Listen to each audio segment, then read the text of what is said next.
once said it wouldn't be very interesting, but I said it was.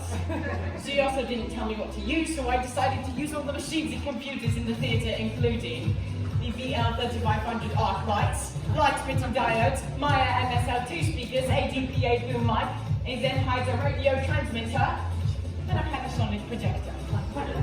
I had 2 hours to solve 19 math questions, but I spent 38 minutes moaning and groaning, so I only had 4 minutes to solve this problem.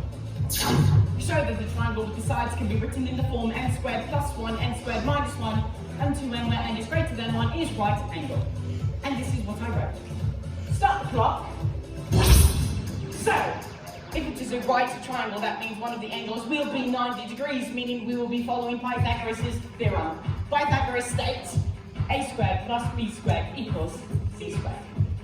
To put it simply, if you draw squares on each side of the triangle, the area of the 2 smaller squares will equal up to the area of the 3rd largest square. And this is only true if the triangle is right angled. Come on, Glory! This question is an algebraic formula for creating right-angled triangles. N squared plus 1 is the biggest number in the equation, meaning it is the hypotenuse, which is the longest side of a triangle.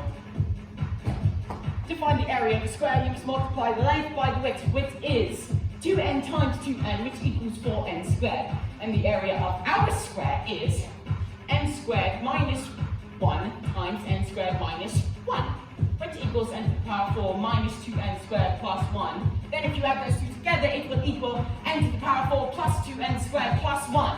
Now, you need to find the area of the 2 small squares of the hypotenuse, which is n squared plus 1 times n squared plus 1, which equals n to the power 4 plus 2n squared plus 1, which is the same term. So the area of my 2 smaller squares will equal up to the area of my 3rd largest square. So all my little squares will equal up together to satisfy Pythagoras' theorem. So that means that this triangle is right angled. And that is how I got an A star confetti.